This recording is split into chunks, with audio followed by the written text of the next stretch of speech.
Hi everyone. Today we are going to take this raw sales data and turn it into fully interactive dashboard.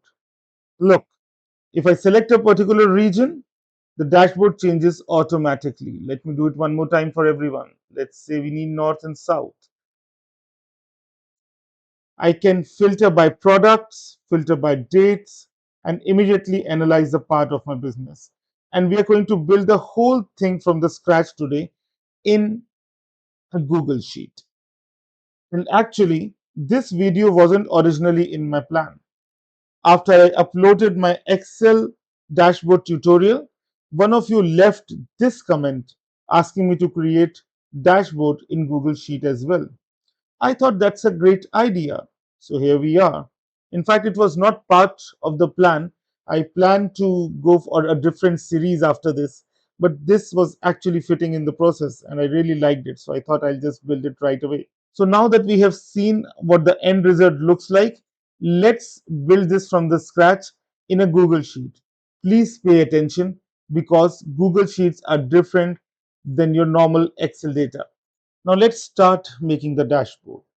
We are going to use exactly the same sales data set that I have been using in my pivot series. But today we are going to use those pivot tables to build something practical, a complete interactive dashboard in Google Sheets. But there's one important thing to understand before we begin. Google Sheet slices behave a little differently than from Excel slices. So I'm going to structure the dashboard specifically for Google Sheets.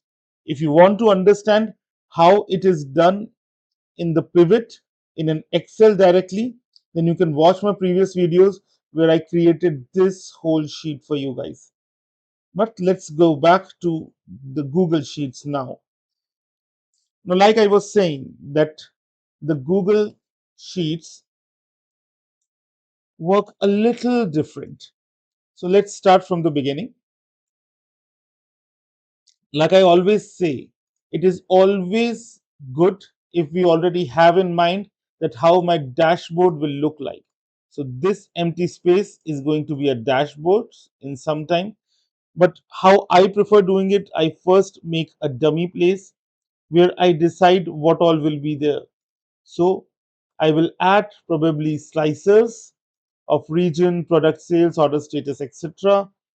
I will have my KPI cards, which will have total revenue, total orders, total products, and delivered orders. And then I will probably have charts, revenue by region, top 5 products, monthly revenue trend, order status distribution, etc. etc. Now, when I do that, last I will make one pivot here so that people can work with it. Now, this is the format that I'm going to use. Obviously, depending on your needs, you can have a different outlook as well. So let's start preparing. The first thing we need is our KPI cards, total revenue, total orders, total products, and delivered orders. Let's go to dashboard. Let's put it somewhere here. We can always adjust it later. Now, first thing we need is total revenue.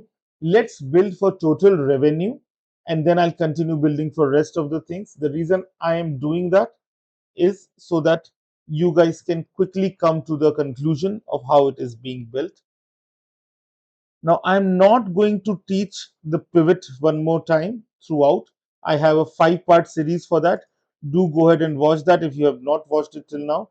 But in the Google Sheets, let's continue with how the Google Sheets actually work. I'm not going into the detailed step-by-step stuff, how I explained in the pivot, because that's just going to take too much time, and I don't think you guys would like that. So let's go insert pivot table. Now here's the thing. In the Excel, you can have your pivot tables in a different sheet. It's actually advisable to do that. But here in Google Sheets, you must have your pivots in the same sheet where the dashboard is. So we'll do it a little on the other side so that it's not visible to the crowd and create.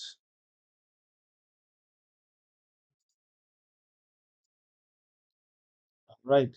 Now here everything goes by filter. We will not be using the regions here. We will just add revenue. We will just add the value revenue here, which is the sum, and this is it. Every other thing will go through slicers and filters only. Now let's put this value in our KPI card. Total revenue. Now here do not do just equals to that area. Go is equal to get pivot data, comma, go to your pivot, highlight, select the first value, which is sum of revenue, comma, the actual value corresponding to that you want it over there. Here you go. Now let's add slicers because Google Sheets sometimes can be unpredictable. So we will first add slicer, go to data, add slicer. Now here you want region. It has all the regions. Let's put it where we want to actually put our slicer. Let's keep it there.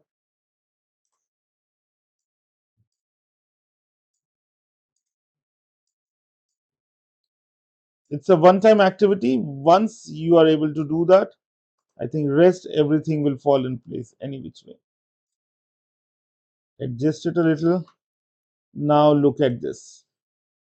If I clear and just put eats, see the value has changed. So slicer has already been added.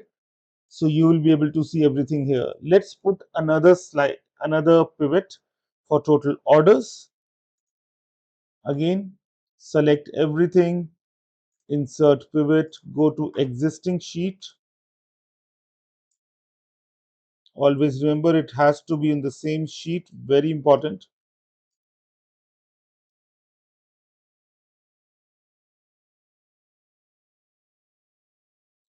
You need total orders. You just need the count of it. And here you go. If you want the data here, get pivot, data,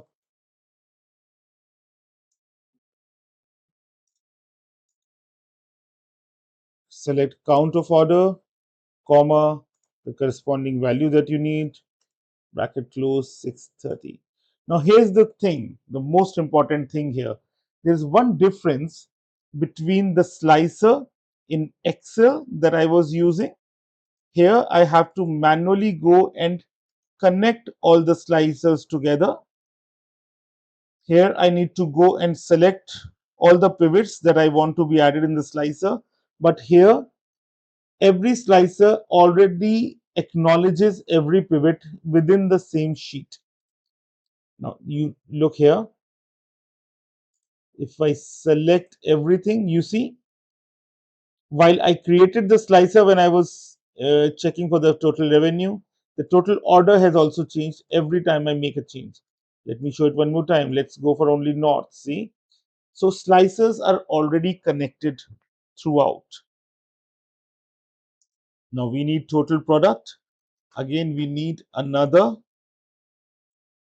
pivot, insert, pivot table, existing.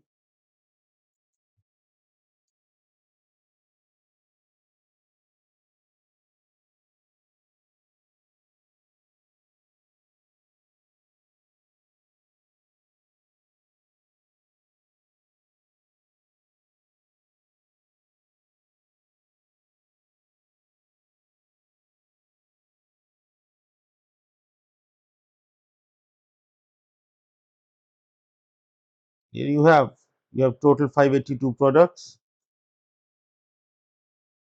In north, I remember, if I remember it correctly. Again, get pivot data,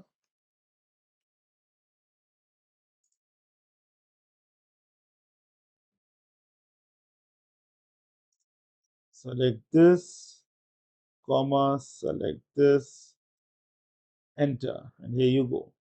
So this is how you will make your KPIs. The next thing that I need is charts. How do I make charts? Let's do it one more time. Charts is simple. You need another pivot, obviously. Go to insert, pivot table again, because we are making everything in the same sheet. So why not do that too? Let's put it here.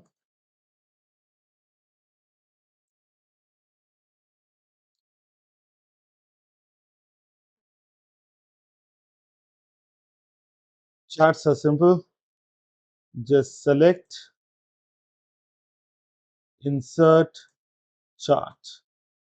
You can obviously change the chart types if you want to, but I am liking this one. Let's keep it like this only.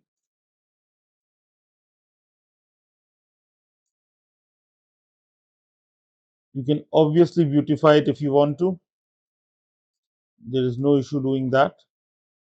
But right now, I'm just trying to make you understand how it works. And here you go.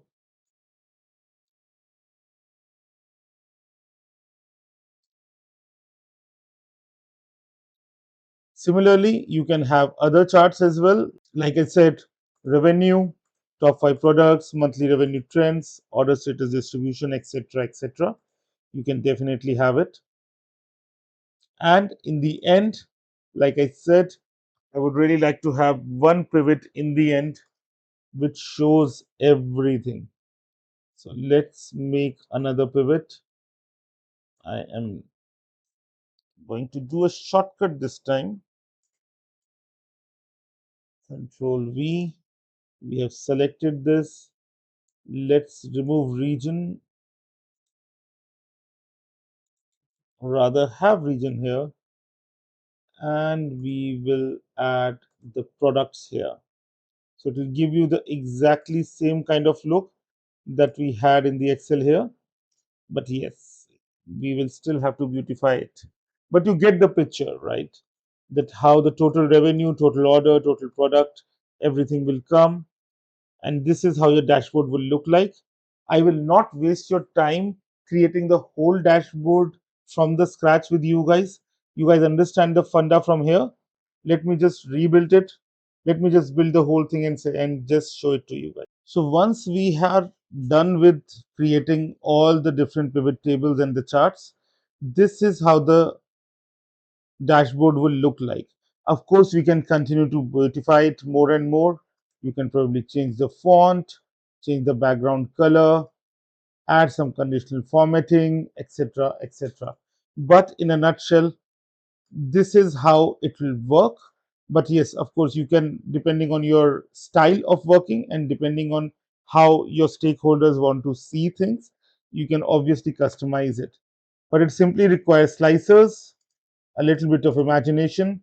Always make your dummy first and then go with the dashboard. It's a one time activity. You do it once and it will pay you off in reducing the hours you spend on data on a day-to-day basis. So this is the final interactive Google Sheet. I have completed the remaining KPIs and charts using exactly the same process that we just learned. I don't want to make the video unnecessarily long by repeating the same steps again and again. The important thing is that now you know the process. Create your pivot tables, use them for your KPIs and charts, and then use slicers to make the entire dashboard interactive. So I can select a particular region and it will give me exactly that. Your graphs will change, your data will change, order status, everything is going to change according to that. And remember, this video actually comes from a suggestion in the comments. So if there's something else you would like me to cover next, let me know in the comments. I do read them. I do like to take ideas from them as well. If you found this useful, subscribe to Office Cheat Codes, and I'll see you in the next one.